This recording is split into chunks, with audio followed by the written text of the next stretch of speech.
Hello everyone, JEE Main PYQ question series की इस video में आपका स्वागत है। इसमें हम लोग जेई मेन 2025 के 28 जनवरी शिफ्ट 1 का क्वेश्चन करने वाले हैं। देखो, यह शिफ्ट सबसे डिफिकल्ट बोला जा रहा है और इस शिफ्ट का एक काफी अच्छा क्वेश्चन हम लोग डिस्कस करने वाले हैं। देखो, इसमें क्या दिया हुआ है, इसमें दिया है कि 3 infinitely long wire with linear charge density lambda are placed along the X axis, Y axis and Z axis respectively, which of the following denotes an equipotential surface. तो पहले समझो इक्विपोटेंशियल सर्फेस होता क्या है। मान लो यह एक सर्फेस है, ये ओपन भी हो सकता है, क्लोज भी हो सकता है, और इस सरफेस के हर एक पॉइंट पे पोटेंशियल अगर सेम हुआ, हर एक पॉइंट का पोटेंशियल अगर सेम हुआ, तो इस सरफेस को बोलेंगे इक्वी पोटेंशियल सरफेस। ध्यान से देखो, तो इक्वी मतलब सेम, और पोटेंशियल मतलब पोटेंशियल, और सरफेस मतलब सेम पोटेंशियल वाला सरफेस को हम लोग बोलते हैं इक्वी पोटेंशियल सरफेस। अब इसमें क्या दिया, इसमें दिया हुआ है, ध्यान समझो, यह मेरा एक्स एक्सिस हो गया, यह मेरा वाई एक्सिस और यह मेरा जेड एक्सिस। अब इन तीनों एक्सिस के अलावा हम लोग इनफाइनिटली लॉन्ग वायर को रख दिए, कुछ इस प्रकार से, इस प्रकार से और इस प्रकार से। तो अपने को बताना है कि इन तीनों मिलकर कोई एक ऐसा सरफेस जो कि उस सरफेस के हर एक पॉइंट पे पोटेंशियल सेम होगा, उस सरफेस का इक्वेशन क्या होगा। ठीक है, तो इसे हम लोग समझते हैं। अब देखो, इसको समझने से पहले हम लोग समझते हैं पोटेंशियल। तो देखो, जो हम लोग दो टर्म यूज करते हैं, एक इलेक्ट्रिक पोटेंशियल, ठीक है, और दूसरा इलेक्ट्रिक पोटेंशियल एनर्जी। ध्यान देना, तो यह दोनों टर्म जो है वो एब्सोल्यूट डेफिनेशन नहीं रखते, मतलब कि कोई एब्सोल्यूट पोटेंशियल और पोटेंशियल एनर्जी नहीं होता। कहने का मतलब किसी एक पॉइंट पे हम लोग किसी एक पॉइंट पे इलेक्ट्रिक पोटेंशियल और इलेक्ट्रिक पोटेंशियल एनर्जी डिफाइन नहीं करते। हम लोग क्या डिफाइन करते हैं, हम लोग चेंज इन पोटेंशियल और चेंज इन पोटेंशियल एनर्जी को डिफाइन करते हैं। बात समझ में आ रही कि नहीं आ रही? हम लोग हमेशा चेंज इन पोटेंशियल एनर्जी और चेंज इन पोटेंशियल को डिफाइन करते हैं। लेकिन तुम लोग के दिमाग में सवाल आएगा, नहीं सर, हम लोग मान लो यहाँ पे कोई चार्ज क्यू है, इस क्यू चार्ज के कारण आर डिस्टेंस पे मान लेते हैं एक पॉइंट है वी, और यहाँ पे हम लोग लिखते थे सर पोटेंशियल कितना लिखते थे, तो यह लिखते थे के क्यू बाई आर। किसी क्यू चार्ज के कारण आर डिस्टेंस पे जो पोटेंशियल हम लोग लिखते थे वो लिखते थे के क्यू बाई आर। तो यह तो पोटेंशियल है, पोटेंशियलिटी है। तो कैसे बोल रहे हो आपकी चेंज इन पोटेंशियल होगा, पोटेंशियल डिफाइन नहीं होता किसी पॉइंट पे। तो यहाँ पे भी एक ट्रिक है। देखो क्या होता है कि मान लो, ऐसे समझो बात को, कि एक लाइन यहाँ पे है और एक लाइन यहाँ पे है, और इन दोनों के बीच में पोटेंशियल डिफरेंस आ गया मान लो 2 वोल्ट का। ठीक है, ए और बी मान लेते हैं। अब समझो, मैं बोल रहा हूं कि मान लो कि ए पॉइंट का पोटेंशियल है 0, तो वी ए हो गया 0। इसको हम लोग क्या लिख सकते हैं, V B minus V A is equal to 2 volt. तो यह हो गया 0, तो वी बी कितना आ गया, यह आ गया 2 वोल्ट। बात समझ में आ रहा है कि नहीं आ रहा है? तो हम लोगों ने बोला कि यहाँ पे मान लो कि ए पे पोटेंशियल 0 है, तो हम लोग इसी प्रकार से बता दिए कि वी बी का पोटेंशियल जो होगा वह 2 वोल्ट होगा। सेम ट्रिक यहाँ पे भी अप्लाई किया जाता है। यहाँ पे क्या होता है, हम लोग डिफाइन करते हैं, बेसिकली हम लोग इलेक्ट्रिक पोटेंशियल डिफरेंस डिफाइन करते हैं, कहाँ कहाँ का, तो ए पॉइंट का और इंफिनिटी का, और यह होता है के क्यू बाई आर। ठीक है, और हम लोग लास्ट में बोलते हैं कि मान लो कि पोटेंशियल एट इंफिनिटी इज 0। अब इसे 0 बोल दिए तो यह वी इज इक्वल टू क्या आ गया, के क्यू बाई आर। तो इस प्रकार से हम लोग किसी पॉइंट पे डिफाइन करते हैं। अब आ जाते हैं हम लोग इनफाइनाइटली लॉन्ग वायर में। तो मान लेते हैं कि यहाँ पे एक इनफाइनाइटली लॉन्ग वायर है, ध्यान समझना बात को। अब इसके कारण किसी पॉइंट पे पोटेंशियल हम लोग को जनरली याद नहीं होता, लेकिन इलेक्ट्रिक फील्ड याद होता है। तो मान लेते हैं कि यहां से ऐसे कुछ, यहां पे एक पॉइंट है, ठीक है, इसका डिस्टेंस इस वायर से यहां पे मान लेते हैं कि पॉजिटिव चार्ज डिस्ट्रीब्यूशन है, यानी कि लीनियर चार्ज डिस्ट्रीब्यूशन जो है वहां पे दिया हुआ है लैम्डा, लीनियर चार्ज डेंसिटी, यानी यहां पे जो लीनियर चार्ज डिस्ट्रीब्यूशन है उसका डेंसिटी कितना है, लैम्डा है। अब यहां से R1 डिस्टेंस पे मेरे को पोटेंशियल फाइंड आउट करना है। ठीक है, R1 डिस्टेंस पे पोटेंशियल फाइंड आउट करना है, तो कैसे करेंगे?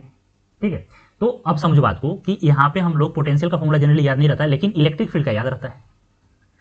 ठीक है, इलेक्ट्रिक फील्ड का याद रहता है। तो electric field and electric potential में एक रिलेशन है, उसे हम लोग को पता होना चाहिए कि dv इज इक्वल टू क्या होता है, minus E dot D R. अब यहाँ पे किसी पॉइंट पे हम लोग बात कर ले रहे हैं, मान लो यहां से एक किसी जनरल पॉइंट में ले रहा हूं मैं, यहां से r डिस्टेंस पे मैं एक छोटा सा एलिमेंट लिया dr। ठीक है, यहाँ पे अब यहाँ पे हम लोग बात करें तो देखो, इसके कारण जो इलेक्ट्रिक फील्ड होता है वो रेडियली आउटवर्ड होगा। अगर यहाँ पे पॉजिटिव डिस्ट्रीब्यूशन है तो रेडियली आउटवर्ड होगा इलेक्ट्रिक फील्ड, अगर निगेटिव चार्ज होता है तो रेडियली इनवर्ड होता है इधर की डायरेक्शन में। तो यहाँ पे इलेक्ट्रिक फील्ड का डायरेक्शन किधर होगा, देखो dr यह हो गया। ठीक है, यह एलिमेंट कितना हो गया, dr हो गया, या dr हो गया, और इलेक्ट्रिक फील्ड का भी डायरेक्शन इधर ही है, यानी dr और इलेक्ट्रिक फील्ड के डायरेक्शन के बीच में जो एंगल है वो कितना हो गया, थीटा कितना हो गया, ये हो गया 0। अगर हम लोग इसे लिखें तो हम लोग क्या लिख सकते हैं, D V is equal to minus E D R cos 0, यानी यहाँ से क्या आ गया, D V is equal to minus E D R. ठीक है, अब किसी आर पॉइंट पे ध्यान समझना, किसी आर पॉइंट पे जो इलेक्ट्रिक फील्ड होता है वह होता है 2k लैम्डा बाई आर, या इसी को हम लोग लिखते हैं lambda by 2 pi epsilon naught R. ठीक है, एक किसी इनफाइनाइट लॉन्ग वायर के कारण आर डिस्टेंस पे जो इलेक्ट्रिक फील्ड होता है वो 2k लैम्डा बाई आर होता है। तो अगर हम लोग यहाँ पे लिखें तो D V is equal to आ गया minus 2k lambda by R D R. ठीक है, अब यहाँ पे समझो हम लोगों ने क्या बोला कि जो इलेक्ट्रिक पोटेंशियल डिफरेंस हम लोग डिफाइन करते हैं, तो इसके लिए हम लोग एक रेफरेंस लेते हैं। तो मान लो कि मैं जो रेफरेंस ले रहा हूँ वह रेफरेंस है यहाँ से इस वायर से आर नोट डिस्टेंस पे, मान लेते हैं यह पॉइंट है, यहाँ से कितना हो गया यह डिस्टेंस, आर नोट डिस्टेंस पे, और इस डिस्टेंस पे जो पोटेंशियल है मान लो अब वी नोट है। देखो जीरो भी ले सकते हैं, मैं वी नोट ले रहा हूँ, ठीक है, क्योंकि वह सही नहीं रहेगा तो मैं वी नोट ले लिया। वी नोट कुछ भी होगा, अपने को कोई आइडिया नहीं है, लेकिन मैंने मान लिया कि यहाँ पे आर नोट डिस्टेंस पे जो पोटेंशियल है वी नोट है। ठीक है, अब अपने को निकालना है किसी आर डिस्टेंस पे कि आर डिस्टेंस पे कितना होगा। तो आर डिस्टेंस के लिए हम लोग क्या करेंगे, इसे हम लोग इंटीग्रेट कर देंगे। देखो आर नोट से हम लोग इसे आर तक इंटीग्रेट कर दे रहे हैं, और यहाँ पे हो गया या वी नोट, और यहाँ पे हो गया, मान लेते हैं कि आर पे जो पोटेंशियल है वह वी है, तो यहाँ से क्या आ गया वी माइनस वी नोट, और यहाँ से देखो तो यह आ गया 2k लैम्डा माइनस यह हो गया कॉन्स्टेंट, यहाँ से आ गया डी आर बाई आर, और यह आ गया आर नोट से आर। अब इससे हम लोग अगर सॉल्व करेंगे तो कितना आ जाएगा, यह माइनस 2k लैम्डा, और देखो 1 बाई आर का एल एन आर होता है, और लिमिट पुट कर दिया तो यहाँ से आ गया L N R minus L N R naught. ठीक है, यह हो गया, तो यहाँ से कितना आ गया v इज इक्वल टू आ गया, यहाँ पे देखें तो minus 2k lambda L N R minus, यहाँ माइनस माइनस प्लस हो गया 2k lambda L N R naught, और इसको भी इधर लाए तो प्लस वी नोट हो गया। अब देखो यह क्या है, यह पूरी तरह से कांस्टेंट है, तो इसको हम लोग ऐसे भी लिख सकते हैं, potential at any distance R is equal to minus 2k lambda L N R plus कोई कांस्टेंट मान लेते हैं, इसको मैं कोई कांस्टेंट मान ले रहा हूं तो इसे मान लिया c, यह हो गया। यानी कि किसी भी इनफाइनाइट वायर के कारण आर डिस्टेंस पे अपने को पोटेंशियल आ गया कि पोटेंशियल कितना होता है, यह हम लोग समझ में आ गया। ठीक है, अब हम लोग वापस इस सवाल पे आते हैं। देखो अगर यहाँ पे मान लो कि R1 पे पूछा रहता पोटेंशियल तो हम लोग क्या लिखते, मान लो अगर यहाँ पे पूछा रहता कि R1 पे क्या होगा तो हम लोग क्या लिखते हैं, minus 2k lambda L N R1 plus C, ये लिखे रहते हैं। अब यहाँ पे वापस आ जाते हैं, तो यहाँ पे हम लोग क्या करेंगे कि अपने को सरफेस का लोकस बताना है, तो हम लोग कोई भी एक रैंडम पॉइंट ले रहे हैं इस 3D में। तो देखो यहाँ पे मान लो मैं पॉइंट ले रहा हूँ, ऐसा समझते हैं, यहाँ पे मैं पॉइंट ले लिया, यह पॉइंट हो गया मेरा, देखो यह प्लेन कौन सा है, तो यह XZ प्लेन है, तो यह हो गया x, 0, z। अब इससे मैं ऊपर गया, कोई भी एक रैंडम पॉइंट यहाँ पे मैं ले लिया, समझो यह बात, यह जो पॉइंट है वह x, y, z एक पॉइंट हो गया। ठीक है, अब इस पॉइंट पे हम लोग को पोटेंशियल लिखना है। ठीक है, तो अब देखो यहाँ पे हम लोग क्या करते हैं, सभी वायर के कारण लिख देते हैं। तो मान लो फर्स्ट वायर को मैं बोल रहा हूँ कि यहाँ पे पोटेंशियल हम लोग लिख रहे हैं जो वायर x के अलोंग है, तो potential at x, y, z due to wire x, जो वायर x के अलोंग है, इसके अलोंग है उसी कारण। तो पहले देखो इस वायर से, इस वायर जो कि x के अलोंग है, इसका इससे यहाँ का डिस्टेंस क्या होगा, तो जो यहाँ पे rx होगा, या यहाँ पे जो डिस्टेंस होगा rx बोल दो, r1 बोल दो, चलो मैं r1 बोल दे रहा हूँ, यह क्या होगा, तो x एक्सिस से x, y, z का जो डिस्टेंस होगा वो कितना होगा, यह होगा y square plus z square. तो अगर हम लोग लिखें vx लिखें तो कितना होगा, इसी फॉर्मूला में देखो तो minus 2k lambda L N Y square plus Z square का पावर 1/2 प्लस c, क्योंकि यही तो है r1। अब यहाँ पे देखो ध्यान से हम लोग यहाँ पे लॉग में दो टर्म याद रखो, मान लो L N M raised to power N है तो इसको हम लोग एन एल एम लिख सकते हैं, पावर इधर बाहर आ जाता है। दूसरा एल एन ए बी है तो इसे हम लोग लिख सकते हैं L N A plus L N B. तो यहाँ से देखो यह पावर बाहर आ गया तो कैंसिल हो गया, तो यानी कि वी एक्स जो आ गया वो कितना आ गया, minus 2k lambda L N Y square plus Z square plus C. ठीक है, इसी प्रकार से अगर हम लोग वायर जो कि y के एक्सिस अलोंग है उसके कारण इसी पॉइंट पर अगर हम लोग पोटेंशियल लिखें तो कितना लिखेंगे, नेक्स्ट स्लाइड में हम लोग देखते हैं। तो वी वाई लिखेंगे हम लोग, देखो यहाँ से सिमिलरली हम लोग कर सकते हैं, सिमिलरली यह जो है यहाँ से देखो कि अगर हम लोग को R1 R2 अगर लिखना हो तो पहले R2 लिखते हैं, कितना होगा, तो R2 यहाँ से लिखेंगे, R2 कितना होगा बताओ, यह होगा X square plus Z square, यानी कि वाई एक्सिस का, यह वाई एक्सिस है, वाई एक्सिस का distance from X comma Y comma Z, यह जो होगा R2 आ गया यह। तो वी वाई क्या होगा, -2k lambda ln root X square plus Y Z square plus C, यानी यहाँ से वी वाई जो आ गया वो आ गया -k lambda ln X square plus Z square plus C. ठीक है, यहाँ से देखो यहाँ पे थोड़ा सा ये हो गया कि 1/2 बाहर निकला तो यह कैंसिल हो गया ना, यह खत्म हो गया। तो यहाँ से वी एक्स जो आएगा वह कितना आएगा, -k lambda ln Y square plus Z square plus C. ठीक है, यहाँ से देखो यह बाहर आ जाएगा ना, तो 1/2 2k लैम्डा, मतलब यहाँ पे अगर हम लोग लिखना चाहें तो 2 यहाँ पे रहेगा इंटू 1/2 रहेगा, तो यह और यह कैंसिल हो जाएगा, तो यह आ गया है, और यहाँ पे देखो यह आ गया। ठीक है, सिमिलरली हम लोग वी जेड को क्या लिखेंगे, तो -k lambda ln X square plus Y square plus C. ठीक है, तो अगर हम लोग लिखे कि नेट पोटेंशियल, देखो ध्यान देना, electric potential is a scalar quantity, तो सिंपली हम लोग को ऐड कर देना है। तो net potential at X comma Y comma Z is given as V is equal to V X plus V Y plus V Z. तो अगर सिंपली हम लोग सभी को ऐड करें तो कितना आ जाएगा, -k लैम्डा, ठीक है, यहाँ पे आएगा ln X square plus Y square plus ln X square plus Z square plus ln Y square plus Z square, और यह हो गया प्लस सी 3c। तो यहाँ से अगर हम लोग सॉल्व करें, v इज इक्वल टू कितना आ गया, देखो मैंने पहले बोला था कि ln a plus ln b plus ln c क्या होगा, ln a b c। तो यहाँ से क्या लिख सकते हैं हम लोग, -k lambda ln X square plus Y square plus Z square और Z square plus X square plus 3c।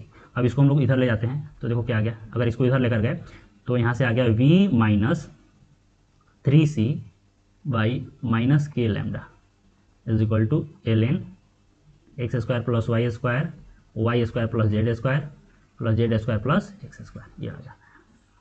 अगर इसे हम लोग और आगे सॉल्व करें तो आ गया यहाँ से X square plus Y square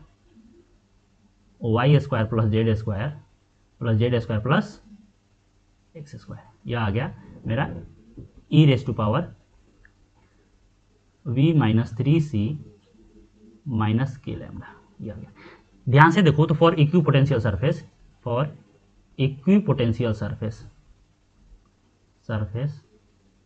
v क्या हो जाएगा, सेम हो जाएगा, कांस्टेंट हो जाएगा, सेम हो जाएगा। अगर v सेम हो गया तो देखो ध्यान से देखो ये सारे टर्म, देखो 3c कांस्टेंट था, k कांस्टेंट है, लैम्डा कांस्टेंट है, तो यह पूरा टर्म क्या हो गया, यह पूरा टर्म कांस्टेंट हो गया।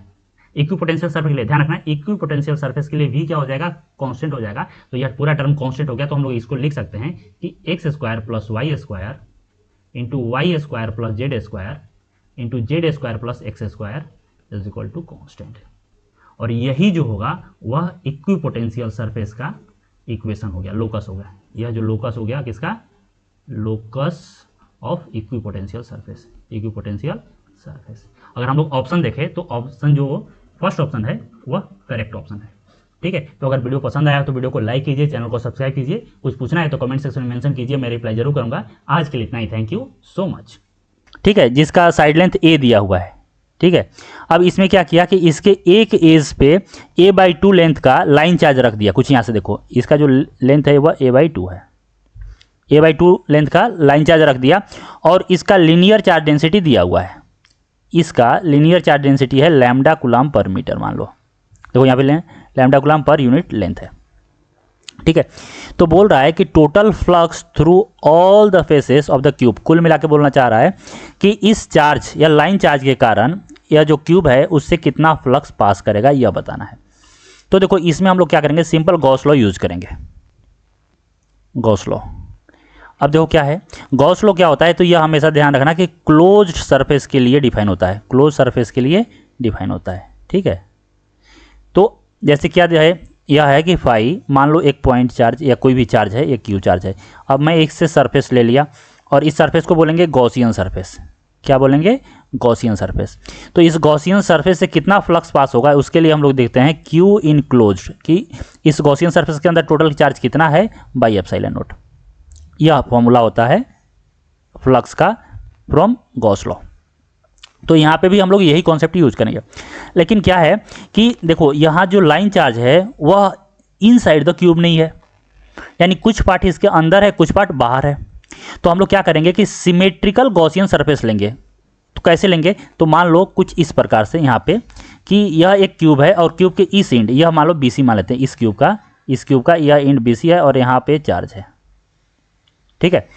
अब क्या करेंगे कि देखो यह क्यूब हो गया, यह जो मेरे को दिखाई दे रहा है वह क्यूब यह है। तो इसके साइड में एक क्यूब रखे इधर और एक ऊपर क्यूब रखे यह, ठीक है। तो एक क्यूब यह हो गया, एक क्यूब इसके जस्ट साइड में होगा, मतलब इसके जस्ट साइड में यह जो क्यूब दिखाई दे रहा है इसके बगल में होगा यहाँ पे, और एक क्यूब भी ऊपर आ गया। अब ध्यान रखो, जैसे ही मैं इस क्यूब को उठाकर इस क्यूब के ऊपर रखूंगा, यहाँ पे समझ जाओ, ऐसे ऐसे रखा, यहाँ पे ऐसे रख दिया, तो यह पूरी तरह से कंप्लीट इनक्लोज हो जाएगा। और यहाँ पे हम लोग यह भी बोल सकते हैं कि यह जो है वह सिमेट्रिक शेप है। तो 1 2 3 4, तो अगर मैं बोलूँ कि अगर यहाँ से हम लोग बोलें कि यह जो 4 क्यूब मिलाकर जो इससे फ्लक्स पास होगा वह कितना होगा, तो देखो यहाँ पे अब एक यह क्यूब हो गया, एक यह 2, एक यह 3 और एक इसके नीचे 4 क्यूब मिलाकर यह जो लाइन चार्ज है उसको कंप्लीट कवर कर ले रहे हैं, कंप्लीट इनक्लोज हो जा रहा है। तो इस चारों के कारण, मान लेता हूँ मैं, चारों के कारण जो फाई होगा वो कितना हो जाएगा, वह हो जाएगा टोटल इनक्लोज चार्ज। तो इनक्लोज चार्ज कितना है, तो देखो यहाँ पे लैम्डा, इसका डिस्ट्रीब्यूशन क्या है, लैम्डा है, तो लैम्डा इंटू लेंथ कर दे रहे हैं, यानी कि a/2 हो गया। ये टोटल चार्ज इनक्लोज हो गया बाई एप्सिलॉन नॉट, ठीक है। यह हो जाएगा मेरे इस चारों क्यूब को मिलाकर। लेकिन यह पूछा क्या है कि किसी एक से बताओ, तो एक से, यानी जो मेरा रिक्वायर्ड है, क्यू रिक्वायर्ड है, वह क्या हो जाएगा, वह होगा Q/4 सिमेट्री से, ठीक है। तो यह कितना हो गया, 1/4 into lambda a/2 epsilon not, यानी कि लैम्डा a/8 एप्सिलॉन नॉट, यानी जो इसका आंसर होगा वह होगा सेकेंड, ठीक है। काफ़ी इजी था, गॉस लॉ यूज़ करना था। तो अगर वीडियो आपको पसंद आया हो तो वीडियो को लाइक कीजिए, चैनल को सब्सक्राइब कीजिए, कुछ पूछना है तो कमेंट सेक्शन में मेंशन कीजिए, मैं रिप्लाई जरूर करूंगा। और आज से मैंने 2025 PYQ सीरीज स्टार्ट कर दिया है। पर डे कम से कम 1-2 क्वेश्चन मिलेगा ही मिलेगा, नहीं तो 1 to 5 का रेंज में हमेशा चेंज होगा, मतलब कभी 2 क्वेश्चन, कभी 3, कभी 5, कभी 6 भी मिल सकता है। इस तरह से हम लोग कंप्लीट कर देंगे। मेरा एम है कि 15 मार्च तक पूरे PYQ अपलोड कर दूँ, ठीक है। चलो आज के लिए इतना ही, थैंक यू सो मच। इसमें दिया हुआ है कि 2 parallel and equally but opposite charge metal plates each of length 10 centimetre. देखो इसमें तो समझ आ जाते हैं कि कुछ इस प्रकार से 2 प्लेट दिए हुए हैं, एक पे पॉजिटिव चार्ज है, ठीक है, और दूसरे पे निगेटिव चार्ज है, और दोनों चार्ज इक्वल है और अपोजिट है। और इस इक्वल और अपोजिट चार्ज होने के कारण यहाँ पे एक इलेक्ट्रिक फील्ड क्रिएट हो रहा है। यहाँ पे एक इलेक्ट्रिक फील्ड है इस पूरे रीजन में, ऐसे यहाँ पे कुछ इस प्रकार से, और इस इलेक्ट्रिक फील्ड का वैल्यू दिया हुआ है 9.1 वोल्ट पर सेंटीमीटर, ठीक है। अब क्या कर रहा है, अब कर रहा है कि एक इलेक्ट्रॉन को यहाँ से प्रोजेक्ट कर रहा है, एक इलेक्ट्रॉन को यहाँ से प्रोजेक्ट कर रहा है इस डायरेक्शन में विथ स्पीड ux। मान लेते हैं कि यह मेरा x हो गया और यह मेरा y हो गया, ठीक है, y एक्सिस हो गया। तो इस डायरेक्शन में यहाँ पे ux जो दिया है, ux वह दिया है 10⁶ मीटर पर सेकेंड से यह प्रोजेक्ट किया गया इधर। तो बताना है कि जब यह बाहर निकलेगा तो वर्टिकल कंपोनेंट यानी कि velocity, y component of velocity क्या होगा, ठीक है। वर्टिकल कंपोनेंट ऑफ वेलोसिटी निकालना है अपने को। तो यहाँ पे देखो पहले तो कि एक इलेक्ट्रिक फील्ड लग रहा है और यहाँ पे चार्ज मूव कर रहा है, तो अपने को मालूम है कि जो फोर्स होता है वो कितना होता है, QE।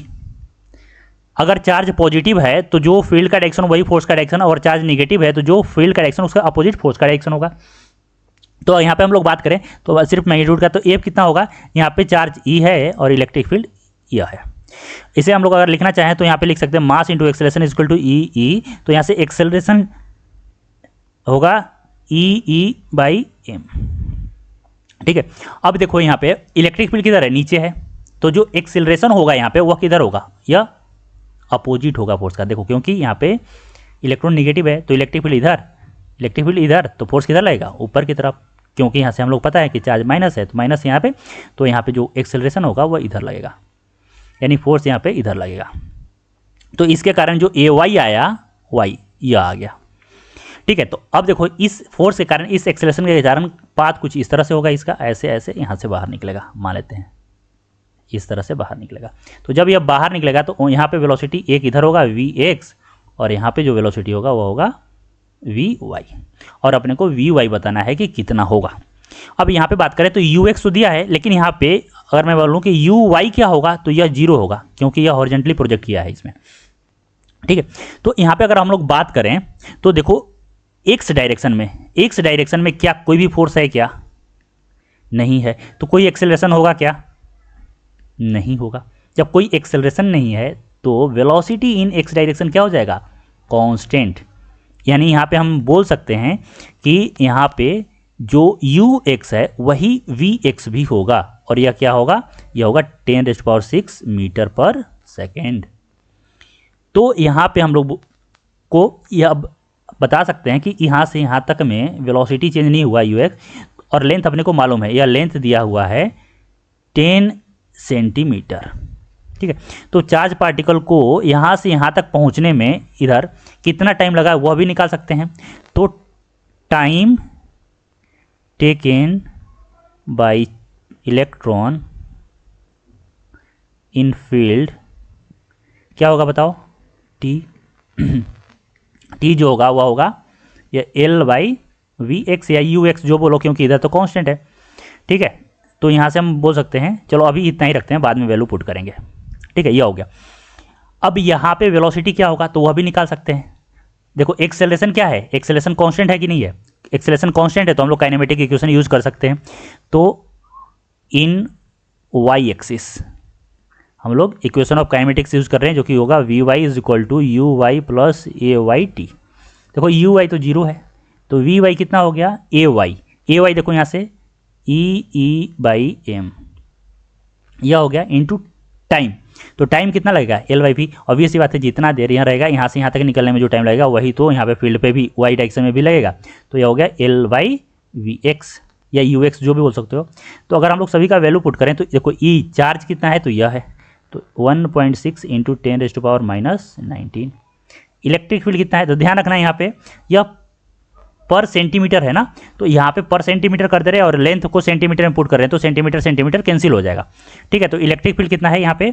इलेक्ट्रिक फील्ड अपना दिया हुआ है 9.1 वोल्ट पर सेंटीमीटर, तो यह देखा 9.1 वोल्ट पर सेंटीमीटर है, यह ध्यान रखना। मास कितना दिया है तो मास दिया है 9.1 × 10⁻31 kg। अब लेंथ 10 सेंटीमीटर और सेंटीमीटर कैंसिल, और यहाँ पे नीचे आ गया मेरा Vx है 10⁶, यह हो गया। तो यहाँ से देखो, यहाँ से यह और यह कैंसिल हो गया।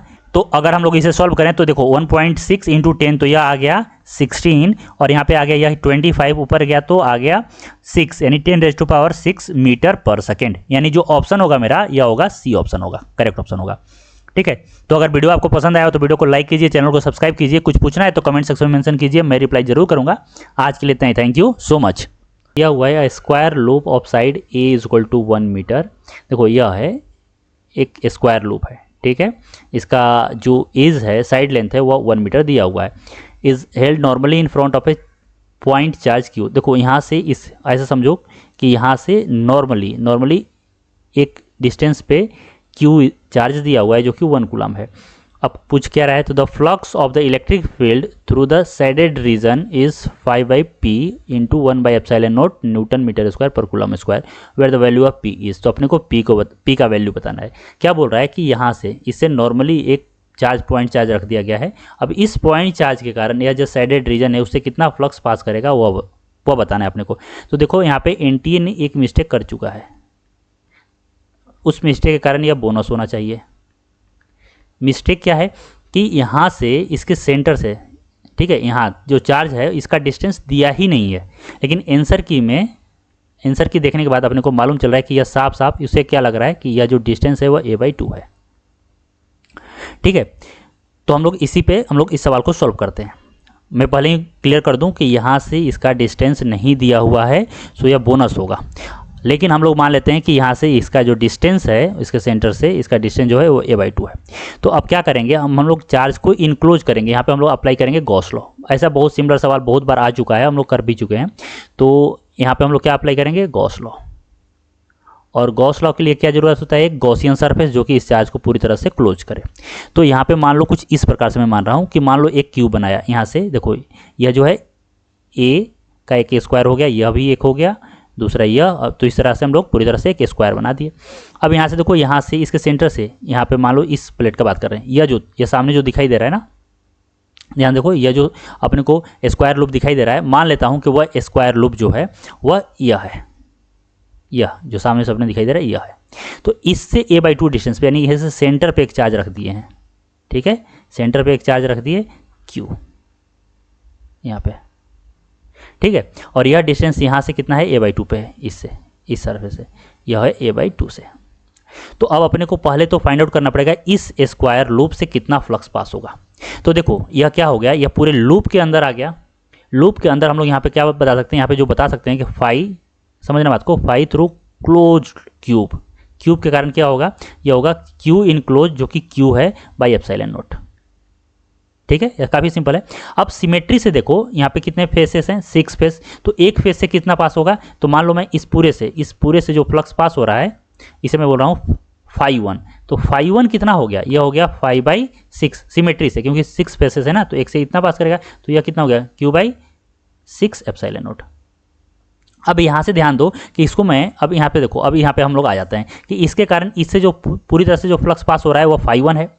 अब φ1 को क्या करेंगे हम लोग, सिमेट्री के कारण यहाँ पे देखो, यहाँ से 4 इक्वल भाग में डिवाइड करती है, तो इससे कितना फ्लक्स पास होगा, अगर हम लोग यहाँ पे लिखें तो इससे कितना फ्लक्स पास होगा, तो देखो पूरे से कितना पास हो रहा है, फाई, तो इससे सिमेट्री से हम लोग क्या बोलेंगे कि यह होगा φ1/4, यह भी φ1/4, और यहाँ पे देखो, अब यहाँ से देखो यह φ1/4 होगा, तो इसका हाफ कर देंगे तो यह क्या होगा φ1/8, ठीक है। यहाँ पे तो अगर मैं बोलूँ कि इस शेडेड रीजन से कितना फ्लक्स पास हो रहा है, तो फ्लक्स थ्रू शेडेड रीजन यह कितना होगा, तो यह होगा φ1/4 प्लस φ1/4 प्लस φ1/8, तो यहाँ से यह कितना हो गया, यह हो गया 5/8 φ1, तो यहाँ से क्या हो गया 5/8 इंटू φ1 का वैल्यू कितना है, यह है, तो यह हो गया q/6 एप्सिलॉन नॉट, यहाँ से आ गया 5q/48 एप्सिलॉन नॉट, q का वैल्यू दिया हुआ है 1 कूलम, तो यहाँ से आ गया 5/48 इंटू 1/एप्सिलॉन नॉट इंटू हो गया, यही है Newton metre square per coulomb. यानी यहाँ से देखो तो यहाँ पे क्या है कि 5/p है, तो p क्या हो गया मेरा 48, तो यहाँ पे p क्या हो गया 48 आंसर हो गया। ध्यान रखो, मैं पहले ही बोल चुका हूँ कि यह बोनस होगा, क्यों, क्योंकि यहाँ पे डिस्टेंस नहीं दिया हुआ था, अगर यह डिस्टेंस a/2 होता तो आंसर 48 होता। तो अगर वीडियो आपको पसंद आया हो तो वीडियो को लाइक कीजिए, चैनल को सब्सक्राइब कीजिए, कुछ पूछना है तो कमेंट सेक्शन में मेंशन कीजिए, मैं रिप्लाई जरूर करूँगा। आज के लिए इतना ही, थैंक यू सो मच। को इसमें क्या दिया है कि एक शॉर्ट डाइपोल O पॉइंट पे रखे हैं, ठीक है, इसका dipole moment along x axis है, और जो डाइपोल मोमेंट है वह है p वेक्टर जो है वह p है अलोंग i कैप, ऐसा कुछ दिया हुआ है। अब बोल रहा है कि जो A पॉइंट है जो कि इसके सेंटर से r डिस्टेंस पे है, यहाँ पे जो इलेक्ट्रिक फील्ड है ड्यू टू डाइपोल वह है E0, और जो पोटेंशियल है वह है V0। तो अपने को B पॉइंट पे बताना है जो कि 2r डिस्टेंस है फ्रॉम डाइपोल। तो देखो यह क्या है, यह एक्सियल पॉइंट है, A जो है वह एक्सियल पॉइंट पे है और B जो है वह इक्वेटोरियल पॉइंट पे है। तो ड्यू टू शॉर्ट डाइपोल जो इलेक्ट्रिक फील्ड होता है एन एक्सियल एक्सिस, यह होता है 2kp/r⁴। यह इसका डायरेक्शन क्या होता है, तो along direction of dipole moment, ठीक है, जो डाइपोल मोमेंट का डायरेक्शन होता है वही इलेक्ट्रिक फील्ड का डायरेक्शन होता है, यानी यहाँ पे आई कैप के लॉन्ग है, इधर है, ठीक है। और यह कितना दिया है, यह दिया है E0, यानी यहाँ से हम लोग बोल सकते हैं कि जो EA है वह 2kp/r³ है, और यह है E0, ठीक है। दूसरा VA दिया हुआ है, VA कितना होता है, तो यह होता है kp vector dot r vector by r³, ठीक है। अगर यहाँ से हम लोग बात करें तो k देखो p वेक्टर इधर ही है, r वेक्टर भी इधर ही है ना, यहाँ पे देखो p वेक्टर का डायरेक्शन इधर ही और r वेक्टर इधर ही, यानी यहाँ पे kpr cos 0/r³, यानी यहाँ से आ गया kp/r², ठीक है। और यह दिया हुआ है V0। अब हम लोग B पॉइंट पे बात कर लेते हैं। तो B पॉइंट क्या है, तो यह है equatorial point at point B, यहाँ पे क्या होगा, तो ई बी जो होगा वो देखा इक्वेटोरियल पे क्या होता है, यह होता है 2p, यहाँ पे होता है के पी वेक्टर, के पी बाई डिस्टेंस का क्यूब, यानी कि यहाँ पे आ गया 2r का क्यूब। तो यहाँ से देखो क्या आ गया, यह आ गया के पी बाई, यह आ गया 8r क्यूब। अगर हम लोग यहाँ पे 2 से मल्टीप्लाई कर दें तो 2kp बाई 16r क्यूब। अब यह देखो क्या है, यह जो है यहाँ से ई नोट है, तो यहाँ पे कितना आ गया electric field, E note by 16, ठीक है। और अगर हम लोग वी वी का बात करें तो यहाँ पे देखो कितना होगा, तो यह होता है K P vector dot R vector by R, यहाँ पे देखो लिखा है इधर क्या, इधर आर क्यूब, ठीक। तो अगर हम लोग यहाँ पे बात करें तो देखो के पी और आर, यहाँ पे देखो आर 2r है, ठीक है ना, यह डिस्टेंस जो होता है इसी को हम लोग आर बोलते हैं, तो यहाँ पे यह 2r है, तो यह हो गया 2r। और कॉस, अब cos angle between p and r, तो यहाँ पे देखो इसमें अगर आर वेक्टर देखोगे तो इधर है आर वेक्टर, ठीक है, और p वेक्टर किधर है, तो p वेक्टर इधर है, यानी यहाँ पे क्या है 90 डिग्री, तो यह कितना हो गया cos 90 और यहाँ पे बाई 2r का क्यूब। cos 90 जीरो होता है तो यह जीरो हो गया, ठीक है।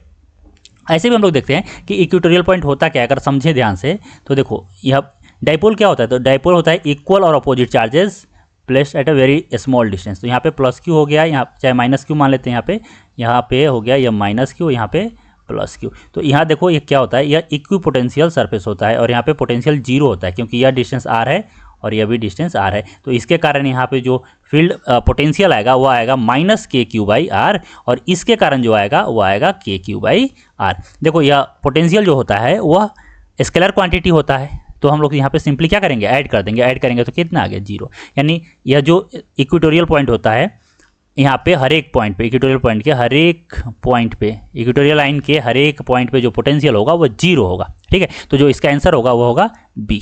तो अगर वीडियो समझ में आ गया हो तो वीडियो को लाइक कीजिए, चैनल को सब्सक्राइब कीजिए, कुछ पूछना है तो कमेंट सेक्शन में मेंशन कीजिए, मैं रिप्लाई जरूर करूँगा। आज के लिए इतना ही, थैंक यू सो मच। इसमें देखो क्या दिया है कि 2 आयन है, पॉजिटिव आयन ए और निगेटिव आयन बी, ठीक है, दोनों आर डिस्टेंस पे रखे हुए हैं, दोनों का चार्ज भी दिया है और मास भी दिया हुआ है। तो अपने को बताना है कि इलेक्ट्रोस्टैटिक फोर्स और ग्रेविटेशनल फोर्स के मैग्नीट्यूड का रेशियो क्या होगा, और वह भी दिया हुआ है कि वह रेशियो है p × 10⁻⁻13। तो अपने को 10p का वैल्यू बताओ क्या होगा। तो देखो मान लेते हैं कि यहाँ पे यह जो है वह पॉजिटिव आयन है और इसे बोल रहे a, और यहाँ से r डिस्टेंस पे दूसरा आयन निगेटिव आयन b रखा हुआ है। a का जो चार्ज है Q1 में बोल दे रहा हूँ, Q1 दिया हुआ है यहाँ पे, यह देखो, तो यह है 6.67 × 10⁻⁻19 कूलम। Q2 दिया हुआ है यहाँ पे 9.6 × 10⁻⁻10 कूलम। मास इसका दिया हुआ है M1 जो है वह है 19.2 × 10⁻⁻27 kg, और M2 दिया हुआ है 9 × 10⁻⁻27 kg, ठीक है। तो अब अपने को बताना है कि इलेक्ट्रोस्टैटिक फोर्स और ग्रेविटेशनल फोर्स कितना होगा। तो सिंपल सा फॉर्मूला है, देखो हम लोग सिर्फ और सिर्फ मैग्नीट्यूड का बात करें तो यहाँ पे इलेक्ट्रोस्टैटिक फोर्स कितना होगा, यह होगा के Q1 Q2 बाई r²। और ग्रेविटेशनल फोर्स जो होगा, ग्रेविटेशनल फोर्स वो कितना होगा, सिर्फ मैग्नीट्यूड का बात कर रहा हूँ, यहाँ पे माइनस साइन आएगा लेकिन मैं मैग्नीट्यूड का बात कर रहा हूँ, तो यह Gm1 M2 बाई r² होगा। अब इसका रेशियो अपने को बताना है, तो इसका रेशियो क्या होगा, इसका रेशियो होगा G, और यहाँ से अगर हम लोग देखें तो यह आ गया के Q1 Q2 by Gm1 M2। के का वैल्यू तो यहाँ से देखो दिया हुआ है, के है 9 × 10⁻⁹, Q1 तो यह है 6.67 × 10⁻⁻19, और Q2 है 9.6 × 10⁻⁻10। G का वैल्यू देखो यहाँ पे दिया हुआ है, यह 6.67 × 10⁻11 इंटू M1 M2, यह हो गया 19.2 × 10⁻19 इंटू इसका 9 × 10⁻27। तो अगर हम लोग यहाँ पे देखें तो 9 से 9 कैंसिल हो गया, या 9 पॉइंट देखो 6.67 से यह चला गया, यहाँ पे यह और यह चला गया 2 से। तो अगर हम लोग इसे सॉल्व करें तो कितना आएगा, यहाँ पे देखो यह हो गया मेरा, -10 और -10 और -10 -20 हो गया, ठीक है। तो यह हो गया मेरा 1/2 इंटू 10⁻⁻20 और यहाँ पे यह हो गया यहाँ पे 19.2 इंटू 10⁻⁻27 है, तो यह -27 है। तो -27 27 54 हो गया और यह हो गया 65, तो यह हो गया +65। यानी अगर हम लोग इसे सॉल्व करें तो यहाँ पे देखो एक 10 मैं यहाँ पे ले रहा हूँ, 10/2 इंटू 10⁻64 -20, तो यह हो गया 44, यानी कि यह आ गया 5 इंटू 10⁻44, यह हो गया। यहाँ पे देखो, यहाँ पे यह है 10⁻13। एक काम करते हैं, यहाँ पे हम लोग 10⁻13 कर दे रहे हैं और यह भी 10⁻13 कर दे रहे हैं। तो अगर हम लोग इसे देखें तो यह कितना आ गया 5 इंटू 10⁻13, तो यहाँ पे आ गया, यह आ गया 57 इंटू 10⁻13। तो कुल मिला के यह वैल्यू जो है वह कितना होगा, यह P है। अगर इसके अनुसार देखा जाए तो P कितना आया, P आया 5 इंटू 10⁻57। तो यह वैल्यू यहाँ पे पुट करना होगा। अब इतना तो इंटीजर यहाँ पे दिया नहीं रहता कि इतना वैल्यू मैं यहाँ पे पुट कर सकूँ, ठीक है। यानी यह क्या जाने वाला है, यह बोनस जाने वाला है। और इसमें भी क्या पूछा है इसने बोला है कि 10P का वैल्यू बताओ। तो अगर 10P का बात किया जाए तो 10P इज इक्वल टू कितना गया 5 इंटू 10⁻58, यह वैल्यू होगा इसका 10P का। तो यहाँ पे क्या जाने वाला है, यह बोनस जाने वाला है, ठीक है। तो अगर वीडियो आपको पसंद आया हो तो वीडियो को लाइक कीजिए, चैनल को सब्सक्राइब कीजिए। कुछ पूछना है तो कमेंट सेक्शन में मेंशन कीजिए, मैं रिप्लाई जरूर करूँगा। आज के लिए इतना ही, थैंक यू सो मच। इसमें दिया हुआ है कि 2 पॉइंट चार्जेस, एक -4 माइक्रोकुलाम, दूसरा 4 माइक्रोकुलाम, और यह कहाँ पे है, तो यह एक -9 एक्स एक्सिस पे -9 पे है और दूसरा एक्स एक्सिस के 9 पे है, ठीक है। और यह दोनों मिलकर इलेक्ट्रिक डायपोल फॉर्म कर रहे हैं। तो मान लेते हैं कि यह मेरा एक्स एक्सिस है, ऐसे कुछ, ठीक है। यहाँ पे मान लेते हैं यह ओरिजिन हो गया। तो अगर हम लोग बात करें यहाँ पे तो मान लेते हैं कि एक चार्ज जो -4 माइक्रोकुलाम है वो यहाँ पे है, एक मिनट, यहाँ पे है, ठीक है। यह -Q हो गया और यह कोऑर्डिनेट हो गया -9 0, 0 और दूसरा चार्ज यहाँ पे है +Q और इसका कोऑर्डिनेट है 9 0 0, ठीक है। तो यह दोनों मिलकर एक इलेक्ट्रिक डायपोल फॉर्म कर रहा है। तो देखो इलेक्ट्रिक डायपोल मोमेंट का जो डायरेक्शन होगा वो होता है -Q से +Q, यानी कि इसका जो डायरेक्शन होगा इधर होगा अलोंग एक्स एक्सिस। और डायपोल मोमेंट कितना होगा, तो अगर हम लोग डायपोल मोमेंट की बात करें तो यह होता है Q, यानी कि charge into distance between the charges, ठीक है। और इसका डायरेक्शन क्या होगा, तो इधर आई कैप होगा। तो अगर हम लोग यहाँ पे बात करें Q कितना, तो 4 इंटू 10⁻⁻, माइक्रोकुलम है ना, तो 6 हो गया। और डिस्टेंस 12 जो होता है वो डिस्टेंस बिटवीन द चार्जेज होता है। तो यहाँ देखो, यहाँ से यहाँ तक 9, यहाँ से यहाँ तक 9, यानी कि 18 सेंटीमीटर, यानी कि 10⁻⁻2 मीटर, यह हो गया आई कैप। तो अगर हम लोग यहाँ पे बात करें तो यह कितना हो गया 72 इंटू 10⁻⁸, ठीक है, कूलम मीटर, यह हो गया मेरा डायपोल मोमेंट, ठीक है। तो अब देखो यहाँ पे क्या बोल रहा है कि यहाँ पे एक इलेक्ट्रिक फील्ड लग रहा है और यहाँ पे अभी क्या है, देखो यहाँ पे the work done on the dipole in rotating it from the equilibrium through 180। तो अभी इक्विलिब्रियम का बात करें तो देखो इक्विलिब्रियम क्या होता है, पहले हम लोग पोटेंशियल एनर्जी ऑफ डायपोल समझते हैं क्या होता है, वहाँ से हम लोग को आइडिया मिलेगा, ठीक है। देखो जो पोटेंशियल एनर्जी ऑफ जो डायपोल होता है वह होता है U is equal to -P.E, यह होता है। और इसी को हम लोग लिख सकते हैं -PE cos थीटा, ठीक है। अब बताओ यहाँ पे कि अगर हम लोग बात करें कि अगर सिस्टम इक्विलिब्रियम में है, यानी कि यहाँ का जो पोटेंशियल एनर्जी होगा वो क्या होगा, मिनिमम होगा, ठीक है। और मिनिमम कितना होता है for equilibrium, potential energy minimum होगा तो यह होगा -PE cos का मैक्सिमम वैल्यू, यानी कि कुल मिला के बोल सकते हैं cos 0, यह होता है -PE, यह हो गया, ठीक है। अब यहाँ पे समझो बात को कि कब होता है क्या होता है, ठीक है। इलेक्ट्रिक फील्ड को समझते हैं तो इलेक्ट्रिक फील्ड का डायरेक्शन इधर होगा, क्यों, क्योंकि डायपोल मोमेंट का डायरेक्शन इधर ही है और स्टेबल इक्विलिब्रियम यही होता है, ठीक है। स्टेबल इक्विलिब्रियम होने का दो कंडीशन है, देखो इक्विलिब्रियम होने का दो कंडीशन है यहाँ पे, इक्विलिब्रियम होने का दो कंडीशन होता है और स्टेबल का 1। इक्विलिब्रियम यानी कि नेट फोर्स क्या हो जाए, नेट फोर्स 0 हो जाए। तो नेट फोर्स 0 दो कंडीशन में होगा, एक जब इलेक्ट्रिक फील्ड इधर है और डाइपोल मोमेंट भी इधर ही है। दूसरा क्या है, इलेक्ट्रिक फील्ड इधर है लेकिन डाइपोल मोमेंट जब इधर है तो भी यह इक्विलिब्रियम कंडीशन ही है। यानी यहाँ पे थीटा क्या है 0 और यहाँ पे थीटा क्या है 180। लेकिन अंतर क्या है कि यहाँ पे यह जो होता है वह स्टेबल इक्विलिब्रियम होता है, क्योंकि यहाँ पे जो पोटेंशियल एनर्जी होता है वो मिनिमम होता है और यहाँ पे जो पोटेंशियल एनर्जी होता है वो मैक्सिमम होता है। यानी कि यह क्या है, यह अनस्टेबल इक्विलिब्रियम है। तो इसने क्या बोला कि इक्विलिब्रियम से 180 रोटेट किया गया।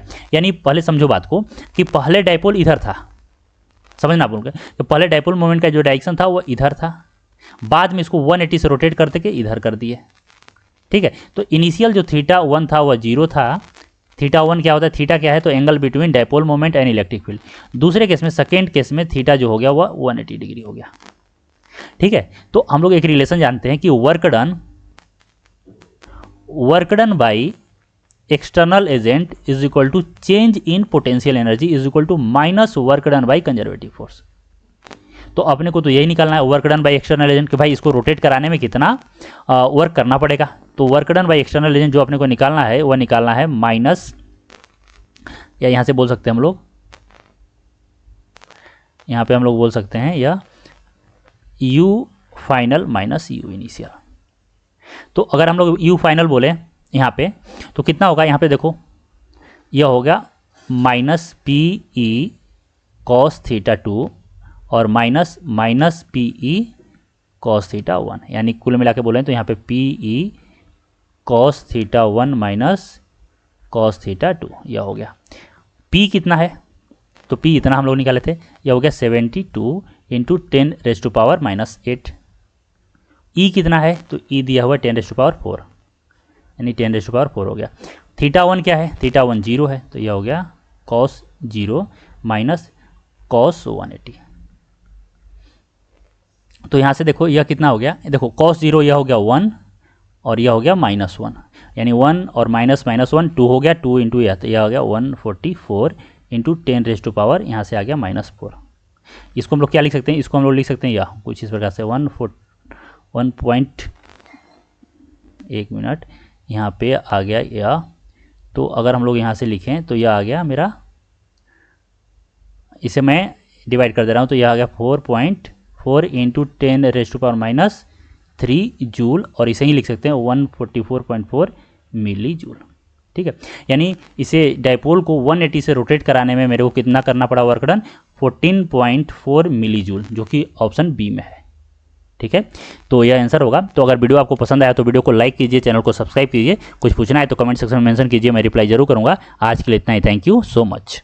देखो इसमें क्या दिया है, इसमें दो चार्ज दिया हुआ है, एक 7 माइक्रोकुलम और दूसरा -4 माइक्रोकुलम, और यह रखा हुआ है एक्स एक्सिस पे, कहाँ पे, तो -7 पे और +7 पे। तो इन दोनों को मिलाकर जो पोटेंशियल एनर्जी ऑफ सिस्टम है तो वह मेरे को बताना है। तो देखो मान लेते हैं कि यह मेरा एक्स एक्सिस हो गया। पहले समझ लेते हैं कि पोटेंशियल एनर्जी निकालते कैसे। तो मान लो एक चार्ज यहाँ पे है Q1 और दूसरा चार्ज है यहाँ पे Q2, और दोनों के बीच का जो डिस्टेंस है वो है R। तो पोटेंशियल एनर्जी ऑफ सिस्टम यानी कि इस सिस्टम को तैयार करने में जो एनर्जी लगा होगा, वर्क डन लगा होगा, वही क्या होगा, इसका पोटेंशियल एनर्जी कहलाता है, और वह होता है कि Q1 Q2 बाई R। तो अगर हम लोग यहाँ पे बात करें तो यहाँ पे देखो मान लेता हूँ मैं कि यह हो गया मेरा एक्स एक्सिस। ठीक है, इस प्रकार से मान लेते हैं कि यह ओरिजिन हो गया। ठीक है, तो एक चार्ज कहाँ पे है, एक चार्ज मेरा है यहाँ पे। ठीक है, इस कलर को चेंज कर लेते हैं, यहाँ पे यह हो गया यहाँ पे, और यह है 7,0,0। दूसरा चार्ज है यहाँ पे, यह है मेरा -7,0,0। यहाँ पे है 7 माइक्रोकुलम और यहाँ पे -4 माइक्रोकुलम। ठीक है, तो देखो यहाँ पे यह -7 यहाँ से यहाँ तक 7 और यहाँ से यहाँ तक 7, यानी कुल मिला के जो दोनों के बीच का जो डिस्टेंस है वो कितना हो गया, वो 14 सेंटीमीटर हो गया। ठीक है, तो अपने को इसका पोटेंशियल एनर्जी निकलना है। तो काफ़ी सिंपल है, पोटेंशियल एनर्जी कितना होगा, तो यह होगा, देखो फॉर्मूला K Q1 Q2 है। तो यहाँ से हम लोग K का वैल्यू होता है 9 इंटू 10⁻⁹। ठीक है, दूसरा Q1 कितना दिया है, तो यह दिया है 7 इंटू 10⁻⁶ इंटू Q2 कितना है -4, तो यह हो गया -4 इंटू 10⁻⁻6 बाई डिस्टेंस कितना है, तो यह है 14 इंटू 10⁻², क्योंकि ये देखो सेंटीमीटर में है तो अपने को मीटर में रखना होगा। अब यहाँ से देखो इसका वैल्यू कितना आ रहा है, वही मेरा आंसर हो जाएगा। तो यहाँ से यह आ गया 2 और यह आ गया मेरा 2, ठीक है। तो और यहाँ से जब इसे सॉल्व करेंगे तो यह आ गया मेरा 18 आ गया, 18 इंटू 10⁻, यह हो गया 12, ऊपर गया 11 तो -1 आ गया, यानी कुल मिला के आया 1-1.8 जूल। यह हो गया मेरा potential energy of this configuration, यानी जो ऑप्शन है वह है ये ऑप्शन है, करेक्ट ऑप्शन है, ठीक है। तो अगर वीडियो पसंद आया हो तो वीडियो को लाइक कीजिए, चैनल को सब्सक्राइब कीजिए, कुछ पूछना है तो कमेंट सेक्शन में मेंशन कीजिए, मैं रिप्लाई जरूर करूँगा। आज के लिए इतना ही, थैंक यू सो मच। में क्या दिया है कि एक स्क्वायर के कॉर्नर पे चार्ज रखा हुआ है, ठीक है, सभी चार्ज आइडेंटिकल है और उसका जो मैग्नीट्यूड है वह +Q0 है, ठीक है। दूसरे केस में क्या है कि उसके हर एक स्क्वायर के साइड के मिड पॉइंट पे चार्ज रखा हुआ है। तो अपने को बताना है कि दोनों के कन्फिग्रेशन में जो पोटेंशियल एनर्जी होगा उसका डिफरेंस क्या होगा, यानी कि मैं बोल सकता हूँ कि यहाँ पे U1 है पोटेंशियल एनर्जी, इस कॉन्फ़िगरेशन को बनाने में जो वर्क डन हुआ वही एनर्जी के रूप में स्टोर हो जाता है। तो इसको बनाने में जो एनर्जी लगा हुआ है U1 और इसको बनाने में जो एनर्जी लगा हुआ U2 है। तो अपने को वो बताना है कि U2 माइनस U1 कितना होगा, ठीक है। यहाँ पे तो देखो क्या है कि यहाँ पे कितने चार्ज हैं, सिंपल एक टर्म है कि पोटेंशियल एनर्जी अपने को लिखना है। तो पोटेंशियल एनर्जी होता कितना है, तो मान लेते हैं कि दो चार्ज है Q1 और Q2, इन दोनों के बीच का डिस्टेंस है R। तो इस कॉन्फ़िगरेशन को बनाने में जो एनर्जी लगता है वह होता है KQ1 Q2 बाई R, ठीक है। तो अब देखो मान लो यहाँ पे दो चार्ज नहीं है, 3 हो गए 4 हो गए, तो कैसे लिखेंगे, तो हर एक का हम लोग पेयर तैयार करते हैं, ठीक है। जैसे कि यहाँ पे देखो, यहाँ पे कितना है कि 4 चार्ज है यहाँ पे, तो जो पेयर हम लोग तैयार करेंगे तो एक यह दोनों मिलकर एक पेयर तैयार कर रहा है, यह दूसरा यह तैयार कर रहा है, तीसरा ये दोनों मिलकर तैयार कर रहे हैं, चौथा ये दोनों मिलकर तैयार कर रहे हैं, पांचवा ध्यान से देखो तो और भी पेयर बन रहे हैं। देखो यहाँ पे यह अपना एक पेयर फॉर्म कर रहा है और छठा यहाँ पे यह पेयर फॉर्म कर रहा है। तो अब अपने को निकालना है, अगर मान लो कि मेरे पास n चार्ज है तो मुझे पता कैसे चलेगा कि कितने पेयर फॉर्म होंगे, तो उसके लिए हम लोग सिंपल फॉर्मूला यूज कर लेंगे P&C का, NC2, यानी कि कितना n इंटू n-1/2। तो यहाँ पे कितना है, यहाँ पे 4 चार्ज हैं तो 4 इंटू 3/2 यानी कि 6 पेयर बनेगा, इसमें भी और इसमें भी। तो हर एक पेयर के लिए पोटेंशियल एनर्जी लिख देंगे, वही इस पूरे सिस्टम का पोटेंशियल एनर्जी होगा, ठीक है। पोटेंशियल एनर्जी ऑफ सिस्टम क्या होता है कि उस सिस्टम को तैयार करने में कितना वर्क डन किया गया है, that will be the potential energy of that system. So यहाँ पे अगर हम लोग बात करें इसके लिए तो ध्यान से देखो, E1 में लिख रहा हूँ, तो E1 कितना है, तो देखो एक यह पेयर, यह और यह सभी जो 4 पेयर हैं वह आइडेंटिकल हैं। तो हम लोग डायरेक्ट लिख सकते हैं कि 4 इंटू, दोनों की चार्ज सेम है तो इस फॉर्मूला से हम लोग क्या करेंगे, KQ1 Q2 बाई R। तो यहाँ पे क्या होगा, KQ0 इंटू Q0 यानी Q0 स्क्वायर बाई डिस्टेंस कितना है, तो A है। अब दो पेयर डायगोनल वाले हैं, तो 2 into Q0 square by distance कितना होगा, अगर यह A है और यह A है तो यहाँ पे जो डायगोनल होगा वो कितना होगा, √2A। तो यहाँ पे आ गया यह √2A। अगर मैं इसे सॉल्व किया तो कितना आ जाएगा, 4KQ0 square A plus √2KQ0 square by A। अब इसमें हम लोग बात कर ले रहे हैं। तो U2 में देखो, अब देखो यहाँ पे कुछ चार्ज यहाँ पे आ गया है, तो इसमें भी टोटल जो पेयर बनेंगे वो 6 बनेंगे। अब पेयर कौन कौन से बन रहे हैं, तो अगर उसे हम लोग ध्यान से देखें तो पेयर यहाँ पे जो बन रहे हैं वह कुछ इस प्रकार से हैं। एक पेयर इसका बनेगा, एक पेयर इसका, दूसरा तीसरा इसका, चौथा इसका, और दो डायगोनल यानी कि इसका और इसका। तो अगर हम लोग बात करें कि यहाँ से यहाँ तक इसका डिस्टेंस कितना होगा, तो देखो यह कितना है, यहाँ से यहाँ तक A/2, यहाँ से यहाँ तक A/2, तो यह क्या होगा, √2A/2, यानी हम लोग लिख सकते हैं A/√2। तो अगर हम लोग इसका लिखें potential energy of the system, तो यहाँ पे देखो यह 4 है, 4 आइडेंटिकल है, तो 4 into KQ0 square by A/√2 plus देखो डायगोनल हो गए 2, तो 2 इंटू KQ0 स्क्वायर बाई, इन दोनों के बीच का डिस्टेंस कितना होगा, A होगा ना, तो यह हो गया A। तो यहाँ से जो आया यह आ गया, ऊपर चला गया, तो 4 √2 KQ0 square by A plus 2k/Q0² अब अपने को निकालना क्या था, निकालना था U2 - U1। तो देखो यहाँ से इसमें माइनस क्या करेंगे तो यहाँ पे कितना आ रहा है, यहाँ पे 4√2 है और यहाँ पे √2 है, तो 4√2 - √2 करेंगे तो 3 आ गया, यानी कि 3√2 k/Q0²A। और देखो दूसरा केस क्या है, यहाँ पे है 2 और यहाँ पे है 4, तो हम लोग माइनस करेंगे तो कितना आ गया -2 k/Q0²A। तो यहाँ से आ गया k/Q0²A इंटू 3√2 - 2, यानी यहाँ से देखिए अगर तो ऑप्शन जो है वह फोर्थ ऑप्शन सही है। तो काफ़ी सिंपल था, अपने को पोटेंशियल एनर्जी लिखना था और उसका डिफरेंस कर देना था। तो अगर वीडियो आपको पसंद आया तो वीडियो को लाइक कीजिए, चैनल को सब्सक्राइब कीजिए। कुछ पूछना है तो कमेंट सेक्शन में मेंशन कीजिए, मैं रिप्लाई जरूर करूंगा। आज के लिए इतना ही, थैंक यू सो मच। इसमें दिया हुआ है कि 2 आइडेंटिकल कंडक्टिंग स्फीयर है, जिसमें एक स्फीयर पे चार्ज 0 है और दूसरे पे चार्ज दिया हुआ है, और वह चार्ज जो है वह है 4 × 10⁻⁻8 कूलम। अब क्या हुआ, दोनों को कांटेक्ट में लाया गया, ठीक है। अब कांटेक्ट में लाने पे क्या होगा, देखो कांटेक्ट में लाया जाता है तो चार्ज फ्लो करता है, कब तक फ्लो करता है, जब तक दोनों का पोटेंशियल सेम ना हो जाए। क्योंकि दोनों आइडेंटिकल हैं तो दोनों पे जो चार्ज का डिस्ट्रीब्यूशन होगा वह इक्वली होगा, यानी यहाँ पे बोल सकते हैं कि यहाँ पे और यहाँ पे। अब देखो इक्वली चार्ज डिस्ट्रीब्यूशन होने के बाद इसको किसी r डिस्टेंस पे रख दिया गया, ठीक है, r डिस्टेंस पे रख दिया गया। अब देखो चार्ज का इक्वली डिस्ट्रीब्यूशन हुआ है, यानी यहाँ पे जो Q होगा वह कितना होगा, 2 इंटू मतलब टोटल का हाफ हो जाएगा, यानी कि यहाँ पे 2 × 10⁻⁻8 कूलम होगा, और इस पे भी Q उतना ही होगा, 2 × 10⁻⁻8 कूलम, ठीक है। अब किसी r डिस्टेंस पे रख दिया गया, तो इन दोनों के बीच में जो फोर्स लग रहा है, फोर्स ऑफ रिपल्सन है, उसका मैग्नीट्यूड यहाँ पे दिया हुआ है, इधर लगेगा और यहाँ पे इधर लगेगा। और यह फोर्स दिया हुआ है, यह दिया है देखो यहाँ पे 9 × 10⁻³ न्यूटन, यानी 10⁻³ न्यूटन।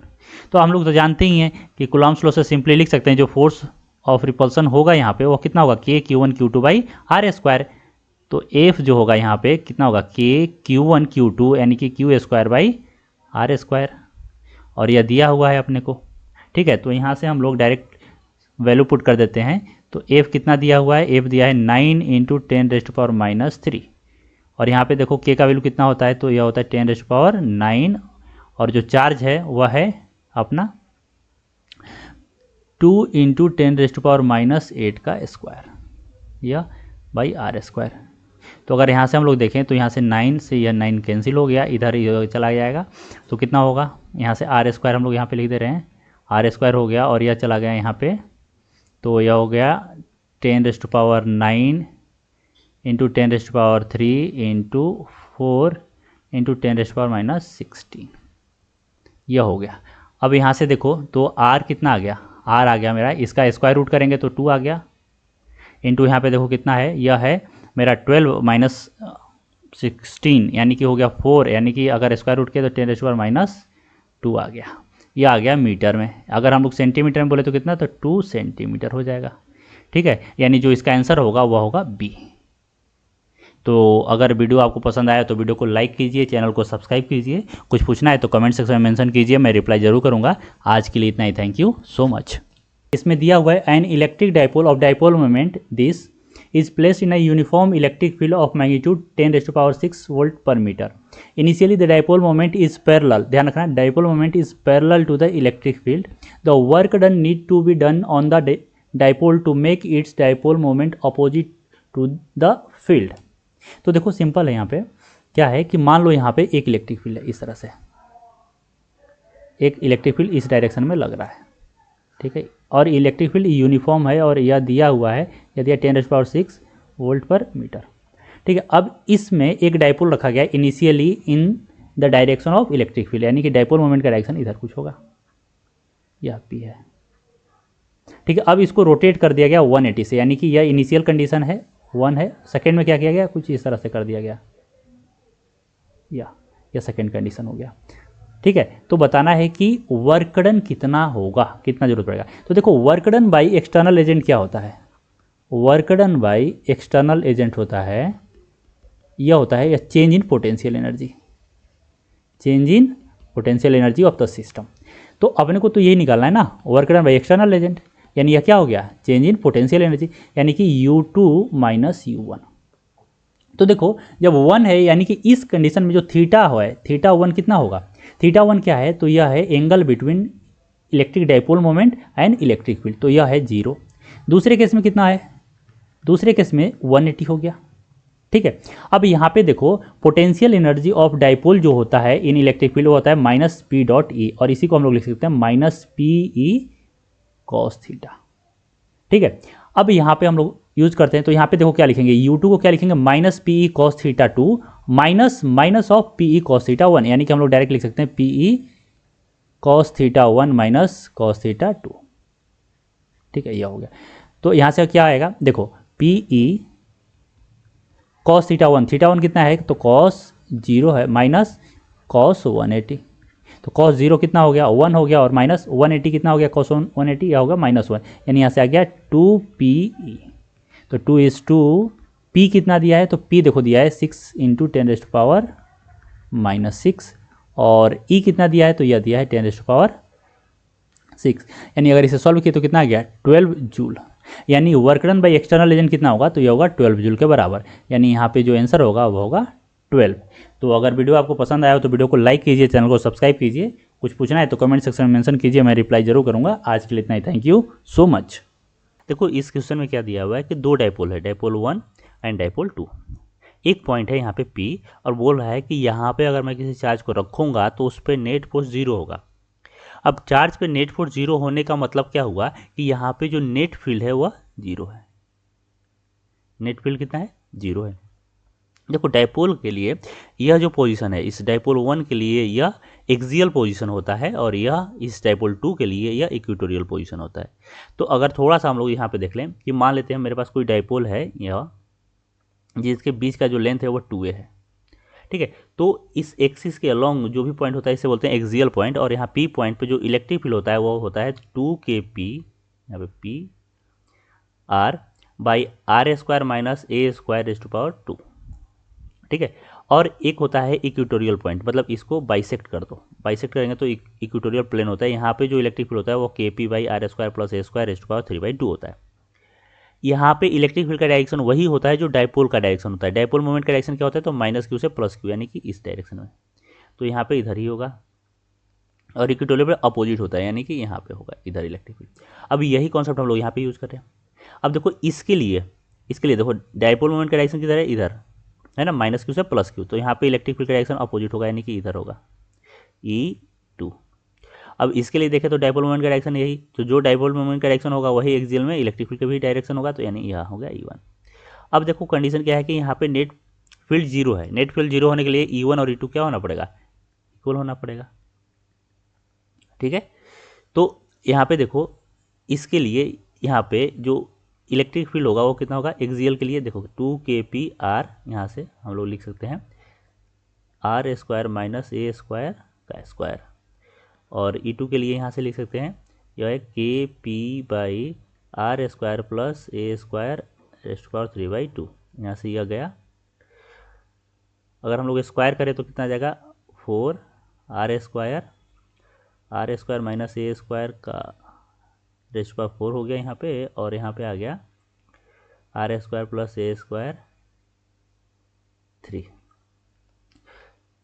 अगर इसको आगे सॉल्व करें तो यह आ गया 4R²। अब यहाँ पे देखो मैं क्या कर रहा हूँ, R कॉमन ले रहा हूँ बाहर, तो यहाँ से आ जाएगा R⁻6 1 plus A² by R² 3, और यहाँ से अगर मैं लूँगा तो R⁸ 1 minus A² by R² 4, यहाँ से यह और यह तो गया, तो मेरे पास जो इक्वेशन बचा वो बचा 4 1 प्लस A² बाई R², ये हो गया 3, और यहाँ पे हो गया 1 माइनस A² बाई R², यह मेरे पास इक्वेशन आ गया। अब इसको एग्जाम हॉल में सॉल्व करना तो काफ़ी डिफिकल्ट है, तो हम लोग heat and trial method apply कर सकते हैं, सभी का वैल्यू पुट करके देख लें कि कौन सा अप्रॉक्स बराबर आ रहा है, तो हम लोग वही आंसर मान लेंगे।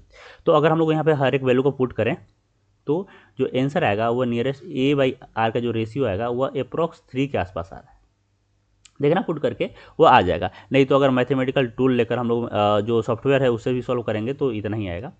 तो यहाँ पे जो आंसर होगा वह यह होगा, लेकिन ध्यान से समझो, तो ई यहाँ पे क्या हो जा रहा है 3 टाइम बड़ा हो रहा है आर से, यानी कि जो पॉइंट है वो इनसाइड द डाइपोल चला जा रहा है, और ऐसा होता नहीं है क्योंकि generally A by R ratio होगा वह क्या होता है एक से छोटा होना चाहिए, ए हमेशा छोटा होता है आर के रिस्पेक्ट में।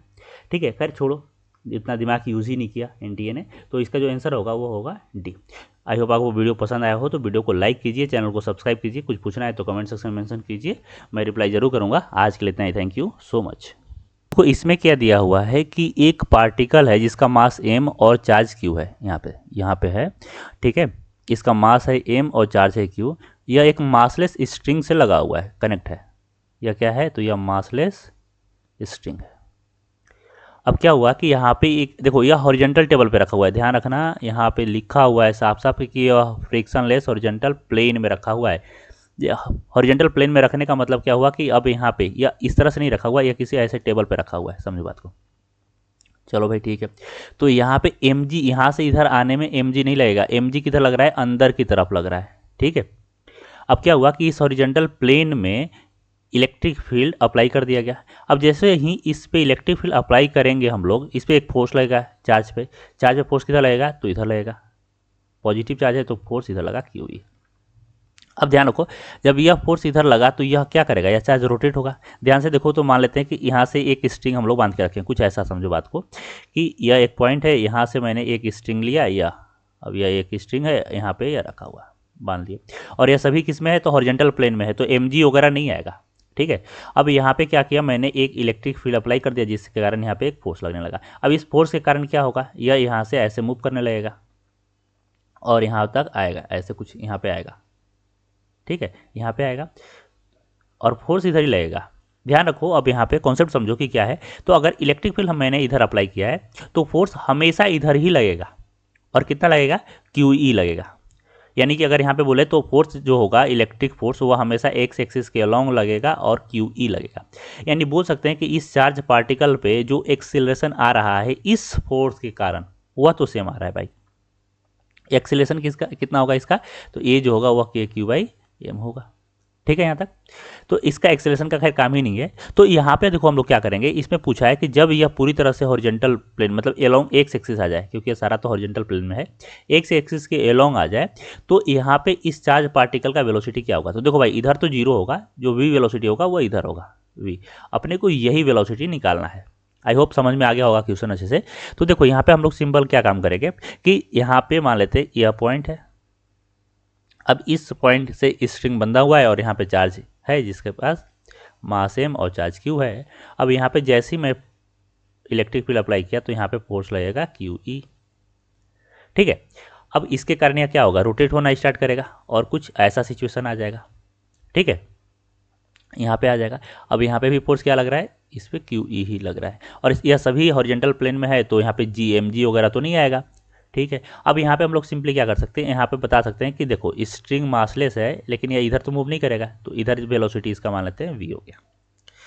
तो यहाँ पे हम लोग क्या कर रहे हैं, simply work energy theorem apply कर सकते हैं। देखो यहाँ पे जो एंगल दिया है यह दिया है 60, तो भाई यह आगे कितना गया अगर उससे निकालना है तो कुल मिला के यहाँ से बोल सकते हैं कि यह जो चार्ज पार्टिकल है वो फोर्स के डायरेक्शन में इतना मूव किया। तो अगर यह थीटा है, अगर यह एल है तो यह एल कॉस थीटा हो गया, यानी कि इसका वैल्यू आएगा एल कॉस 60, कॉस 60 कितना हाफ, तो यह एल बाई टू हो गया, और बाकी यह जो लेंथ हुआ यहाँ से तो यह हो गया एल बाई टू। तो अगर मैं बोलूँ कि work done by electric field कितना हुआ, तो देखो फोर्स इधर लग रहा है और डिस्प्लेसमेंट भी इधर ही हुआ है, इधर कितना हुआ है, एल बाई टू हुआ है, ठीक है। देखो फोर्स मैं बोल रहा हूँ हमेशा इधर लग रहा है, कन्फ्यूजन नहीं होना, कोई कन्फ्यूजन नहीं होना चाहिए, ठीक है। तो जब फोर्स इधर लग रहा है डिस्प्लेसमेंट भी इधर है तो हम लोग क्या लिखेंगे, Q E into L by two cos zero, यानी कि आ गया Q E L by two. अब यहाँ पे सिर्फ यही फोर्स लग रहा है, एम जी नीचे लग रहा है, नॉर्मल ऊपर लग रहा है, तो उसके कारण तो जीरो ही होगा।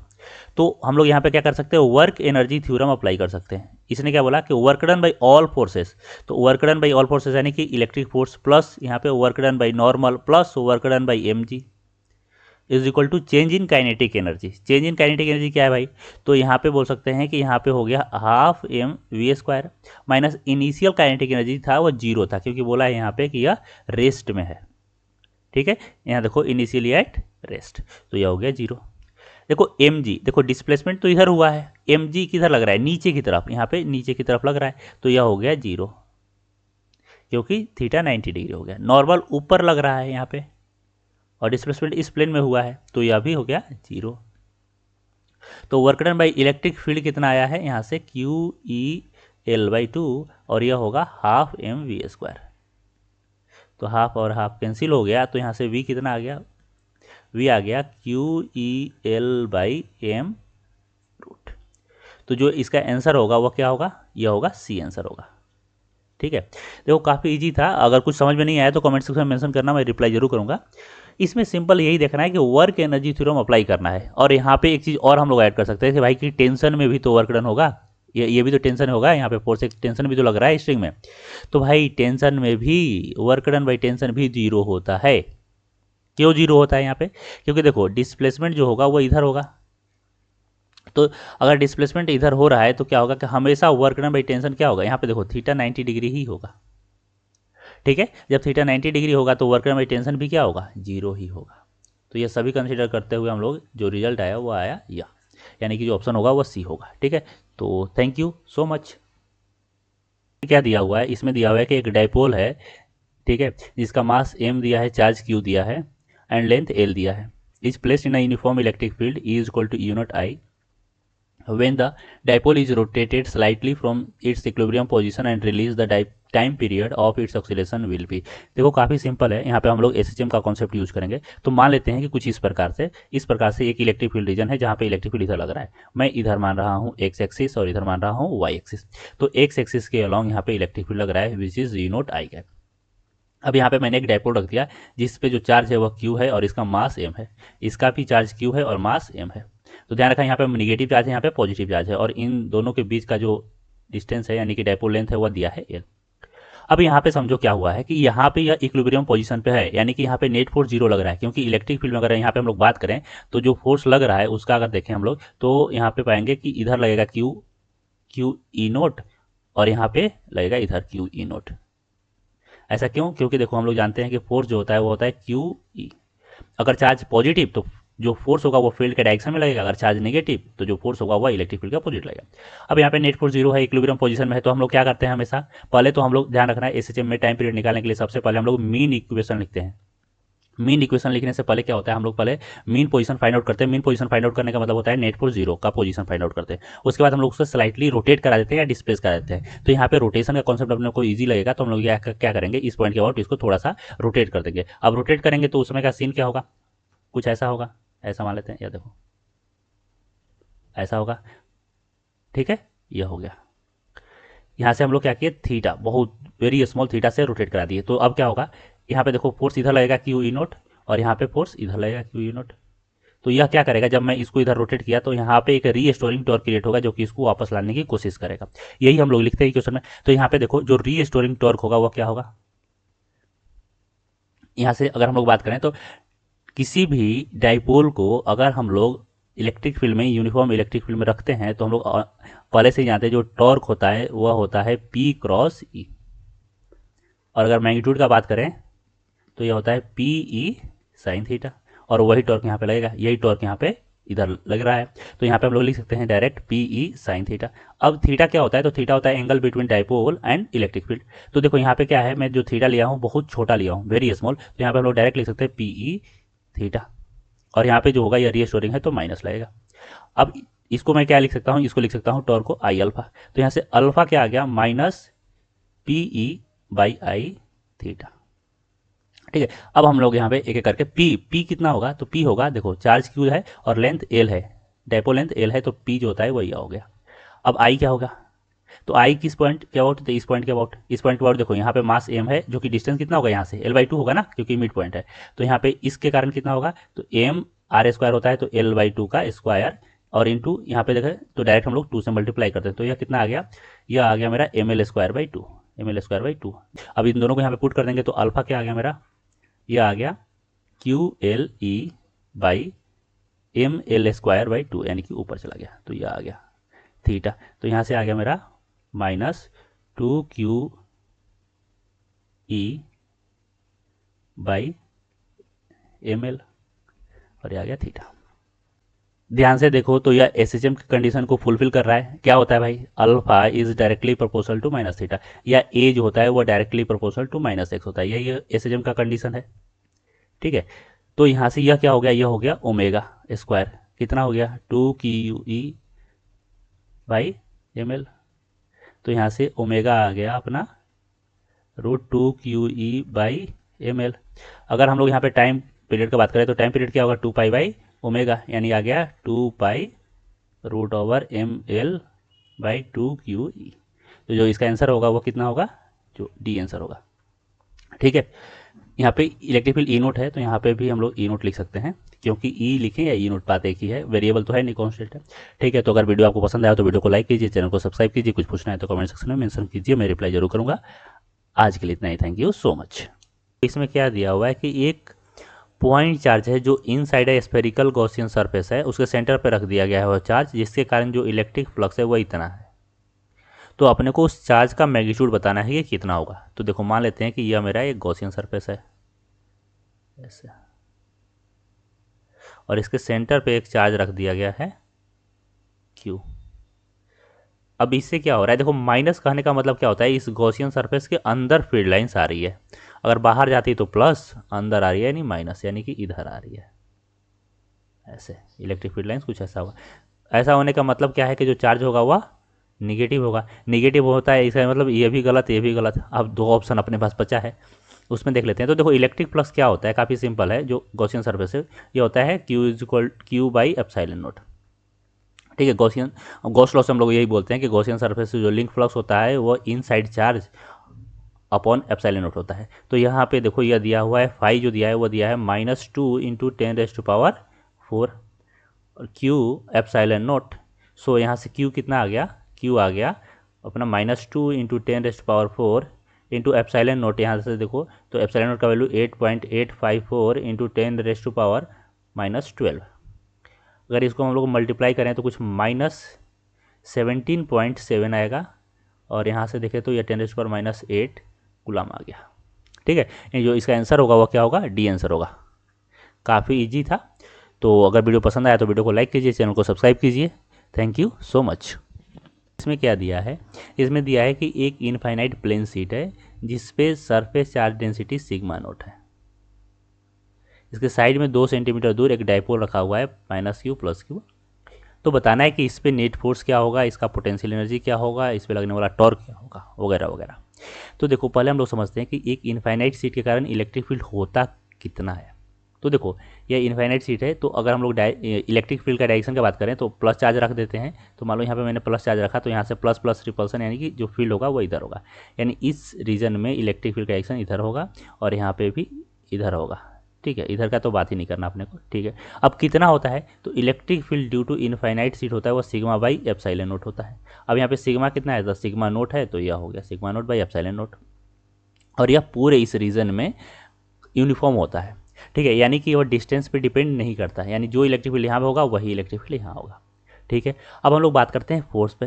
तो देखो फोर्स को हम लोग क्या लिखते हैं, QE, यानी कि अगर चार्ज पॉजिटिव तो फील्ड का और फोर्स का डायरेक्शन सेम, अगर चार्ज नेगेटिव तो अपोजिट होगा।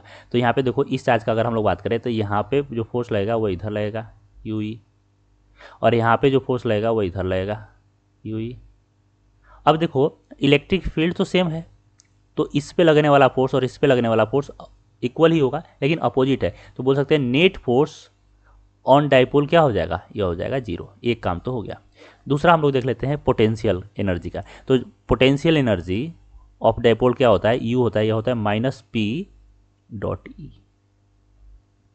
ठीक है, तो P क्या है, तो इलेक्ट्रिक डाइपोल मोमेंट है, और E है इलेक्ट्रिक फील्ड। तो यहाँ पे बात करते हैं, देखो P भी कांस्टेंट ही है, मतलब कि इसका वैल्यू तो चेंज होगा नहीं, और E भी चेंज नहीं हो रहा है। तो यहाँ पे हम लोग डायरेक्ट लिख सकते हैं कि P और E हो गया, और यहाँ पे आ गया cos थीटा। अब थीटा देख लेते हैं, तो थीटा क्या होता है, P और E के बीच का एंगल। तो देखो यहाँ पे इलेक्ट्रिक फील्ड इधर है, और डाइपोल मोमेंट का डायरेक्शन क्या है, तो डाइपोल मोमेंट का डायरेक्शन जो होता है वो होता है -Q से +Q, यानी कि इधर जो P का डायरेक्शन होगा इलेक्ट्रिक डाइपोल मोमेंट वो भी इधर ही होगा। यानी कुल मिला के बोलेंगे कि इलेक्ट्रिक फील्ड और डाइपोल मोमेंट के बीच का जो एंगल है वो कितना है, वो 0 है। तो यहाँ से आ गया यह -PE। ध्यान से देखो तो यह मिनिमम वैल्यू है पोटेंशियल एनर्जी का, यह क्या है, मिनिमम वैल्यू, इससे कम नहीं हो सकता। ठीक है, अगर जीरो भी होगा तो यह इससे ज़्यादा ही होगा क्योंकि यह निगेटिव में है, यह ध्यान रखना। तीसरा बात कर लेते हैं हम लोग डाइपोल का, टॉर्क। टॉर्क का बात कर लें तो यह होता है P क्रॉस E। तो देखो P कांस्टेंट, E कांस्टेंट, और यह हो गया साइन थीटा। तो यहाँ पे बात कर लें थीटा कितना है भाई, थीटा है 0, तो यह डाइपोल कितना हो गया, 0, सॉरी टॉर्क जो हो गया, टॉर्क ऑन डाइपोल वो यह हो गया 0। तो अपने को सभी आ गया कि नेट फोर्स क्या होगा 0, टॉर्क क्या होगा 0, और पोटेंशियल एनर्जी क्या होगा मिनिमम। तो देख लेते हैं, पोटेंशियल एनर्जी टॉर्क है बहुत, ये तो खत्म हो गया, torque on dipole is 0 and net force is directly away, यह भी गलत हो गया क्योंकि फोर्स भी क्या होगा 0 होगा। टॉर्क ऑन डाइपोल इज 0, यह सही है। नेट फोर्स एक टुवार्ड्स द सीट, यह भी गलत हो गया। तो potential energy of dipole is minimum है जो कि माइनस PE है, ठीक है, एंड टॉर्क 0 है, टॉर्क भी 0 भी है। तो यानी जो T है वह सही होगा। ठीक है, तो अगर वीडियो आपको पसंद आया तो वीडियो को लाइक कीजिए, चैनल को सब्सक्राइब कीजिए, कुछ पूछना है तो कमेंट सेक्शन में मेंशन कीजिए, मैं रिप्लाई जरूर करूँगा। आज के लिए इतना ही, थैंक यू सो मच। तो इसमें दिया है, देखो अब डिफरेंट शेप दिया है और डिफरेंट पोजीशन पे अपने को इलेक्ट्रिक फील्ड बताना है। तो ए में क्या दिया है, ए में दिया है कि electric field inside of a uniformly charge spherical shell with surface charge density sigma and radius r। तो देखो यहाँ पे मान लेते हैं कि यहाँ पे कोई स्फेरिकल सेल है, इस पे मान लेते हैं पॉजिटिव चार्ज यूनिफॉर्मली डिस्ट्रीब्यूटेड है। ठीक है, अब यह सेल है तो इसके अंदर कोई भी चार्ज नहीं होता है, कोई भी चार्ज नहीं होता है, तो अपने को मालूम है कि इनसाइड द कंडक्टर या inside the spherical shell electric field क्या होता है, 0 होता है। तो जो इसका आंसर होगा वह हो गया थर्ड हो गया ए का। बी देखो क्या दिया है electric field at a distance r greater than 0 from the uniformly charge infinite plane sheet with surface charge density sigma. देखो काफ़ी इजी है, ये सब फॉर्मूला तो हम लोग को जनरली याद ही रहता है कि अगर इनफाइनाइट सीट है, यहाँ पे मान लेते हैं प्लस चार्ज है, तो इसके कारण किसी r डिस्टेंस पे जो इलेक्ट्रिक फील्ड E होता है वह डिस्टेंस पे डिपेंड ही नहीं करता, वह होता है सिग्मा बाई 2 एप्सिलॉन नोट। यानी यहाँ पे देखें तो जो B, यानी B का क्या होगा, सेकेंड होगा। ठीक है, सी देखो क्या दिया है, सी दिया है electric field outside of A uniformly charge spherical shell with surface charge density sigma and radius r। तो देखो अब यहाँ पे इसी में देखो, इसमें क्या बोला है कि अब इस बार बाहर बताओ, इस r डिस्टेंस पे बताओ क्या होगा। तो r डिस्टेंस पे क्या होता है बताओ, जैसे ही हम लोग स्फेरिकल सेल से बाहर निकलते हैं तो वह क्या होता है, एक पॉइंट चार्ज बन जाता है। तो मान लो इस पर मैं मान रहा हूँ कि चार्ज जो होगा वह Q होगा, तो यहाँ पे इलेक्ट्रिक फील्ड क्या होगा, इलेक्ट्रिक फील्ड होगा KQ बाई r²। तो इसको हम लोग अगर आगे लिखें, इलेक्ट्रिक फील्ड जो होगा इसके कारण यहाँ से, ठीक है, वह होगा KQ बाई r²। तो अगर हम लोग यहाँ पे बात करें तो KR² इंटू क्यू को क्या लिख सकते हैं, तो सिग्मा इंटू 4πr²। ठीक है, और K को क्या लिख सकते हैं, K को लिख सकते हैं 1/4πε। इसको मैं हटा दूं तो यहाँ पे लिख सकता हूँ K को 1/4πε। तो 4π और 4π यहाँ से गया, तो जो इलेक्ट्रिक फील्ड आया वो कितना आया, ये आ गया सिग्मा r² बाई ε0r²।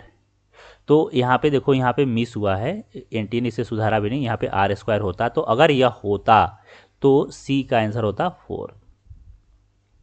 ठीक है, यहाँ पे अब अगला देखो क्या बोला है, डी में बोला है कि electric field between two oppositely charge infinitely plane parallel sheet with uniform surface charge density sigma. यहाँ पे बोला है कि दो parallel plate, infinite parallel plate sheet है, इसमें मान लेते हैं प्लस और इसमें मान लेते हैं सिग्मा माइनस, इसमें हो गया प्लस सिग्मा और इस पर हो गया माइनस सिग्मा।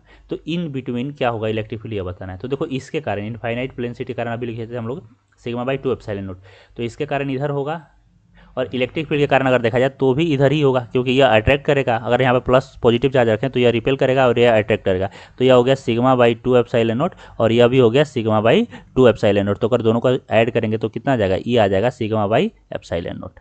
ठीक है, यानी जो इसका आंसर होगा वह होगा फर्स्ट ए। तो अगर इसको हम लोग देखें तो जो आंसर आ रहा है आपका ऑप्शन 2 आ रहा है, वह करेक्ट ऑप्शन होगा। ध्यान रखो यहाँ पे मिस हुआ है, यहाँ पे r² होना चाहिए था, अगर यह हटा दे तो बात की बात है, लेकिन अगर ऐसे देखा जाए ऑप्शन में तो एक यही है ऑप्शन जो कि मैच कर रहा है। ठीक है, तो अगर वीडियो आपको पसंद आया तो वीडियो को लाइक कीजिए, चैनल को सब्सक्राइब कीजिए, कुछ पूछना है तो कमेंट सेक्शन में मेंशन कीजिए, मैं रिप्लाई जरूर करूँगा। आज के लिए इतना ही, थैंक यू सो मच।